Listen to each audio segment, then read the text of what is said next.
In this tutorial, I'll be going through some helpful tips on how you can present your personal study. So before we begin, there are lots of resources that are available on the HCC Art website. So if you go to AD Students and go to the Up 6 section, on the bottom left hand corner you'll see the personal study section, and everything that you need in regards to analysis, the personal study plan, the presentation, everything is available here. So there is a video on how to present your study in Pages, but we also have these additional tutorials on an introduction to InDesign, how to export your personal study and prep it for presenting it on your website, so converting PDF to JPEGs, etc. So they're all available there. And also a reminder that we have the archive of last year's students' work available. So I'll just show you photography as an example. So if you go to the archive and then click on any of the students and their personal study is available to just have a look. If it is that you need some inspiration about, how best to present your personal study. So that's just a reminder really that those resources are available to you online.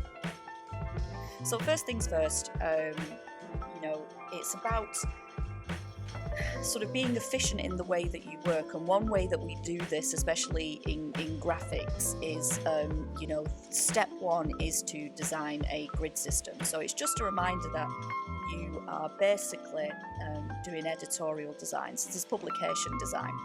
So we've talked about grid systems before on the introduction to layout, and where we talk about modernism and the influences of that era.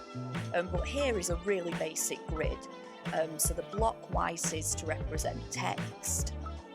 The squares or the rectangles that have the cross through them signify images, and then the smaller blocks are what we call colour swatches. So let's have a look at this and how this has been applied to a design. So you can see here, this is just an example, by the way. So this is a piece which is obviously marking par in the last resort, but you can see how we have applied that grid system, and all we've done is copy and pasted the content of the essay and then used images of the piece that's being analysed, including diagrams, including some colour swatches, and you can see there on the right sort of pulling out one of the quotes, because what you don't want in your personal study is just pages and pages of text. You need to try and break it up, and remember, adding diagrams, adding colour swatches and highlighting quotes within your study will add to the evidence, because this is all about looking at your ability to analyse the work of others and also to research the work of others. So let's look at some more examples.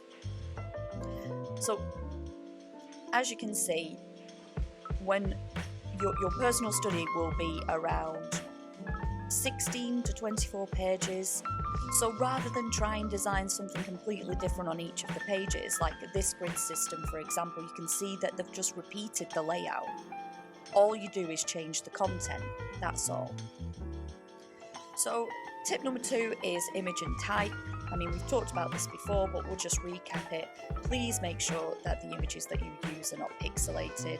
Remember, if it is that you're getting your imagery offline, there is a function within Google that allows you to search for large or high resolution images. And so best way to check this is if you zoom in at 100%, the image should appear clear. So as you can see here, we've got a crop when we zoomed in 100%, and it's not pixelated at all. If you're really struggling to find a high resolution image, the best thing to do is have a look in the library and see if you can scan that image that you've analysed out of the book. The next is just to make sure you allow for a bleed and watch for your margins on each of the page. So rule of thumb is to at least allow a 10mm bleed around the edge of your page, but just to be on the safe side, I always allow 20mm for text, because the last thing you want is the image cutting off the edges of the page. Now, a reminder as well to justify your text boxes. Think about the size of the typeface that you're using as well. So the body of text should ideally never be more than 11. And remember to kern and to track your text, you know, to think about the space between the characters and the space between the individual lines. So that is what you call your leading. So again, if you go to that video on how to present your personal study, I'll show you how to do this in Pages. You know, think very carefully about the typeface that you select. It says a lot about your understanding of the content. So a serif is on the right hand side, so this is often considered to be ornate and quite traditional. So if that's the kind of work that you're looking at, then, you know, selecting a serif would be appropriate. So like a Baskerville, a Butler, a Didot, something like that. And then a sans serif, which is there on the left. So this conveys that idea of modernity and minimalism. So again, if you're discussing anything that's quite contemporary, you know, a sans serif might be the way forward. You should never use more than 3 typefaces in any piece of design, whether it be a publication, whether it be a communication guideline. My advice would be, you know, to maybe stick to 1, 2 maximum. And remember, a typeface is a family. So Helvetica is a typeface, Helvetica Bold is a font. Here is an example of the hierarchy of typography. So as you can see, we've got 3 set sizes here, and you've got to be you've really got to think carefully about what it is you're presenting in this study.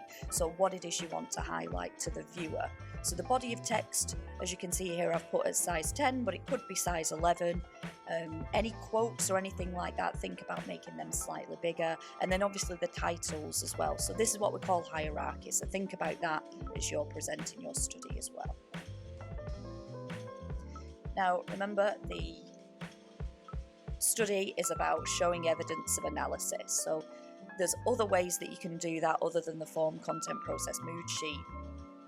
You know, you can add diagrams, you can highlight colour swatches. So areas that you highlight within your text, you can do that using diagrams. So, you know, for example, in photography, we talk about compositional ideas in the piece. So about the rule of thirds, the golden section, you know, so with a piece of analysis, you might end up having 3, 4, or even 5 images with different diagrams on, highlighting the different areas that you're discussing in your text. Colour swatches is another good option as well. So obviously if the colour is significant in the piece and you're discussing that, you know, show the viewer. Here's some examples that are available on the website. So you can see here Molly, who did this particular piece, has incorporated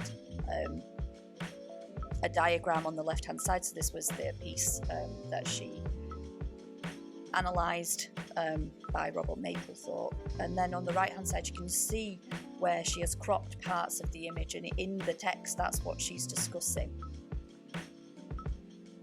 And this is available on our website, so you can have a look at that. Then we've got ollies as well.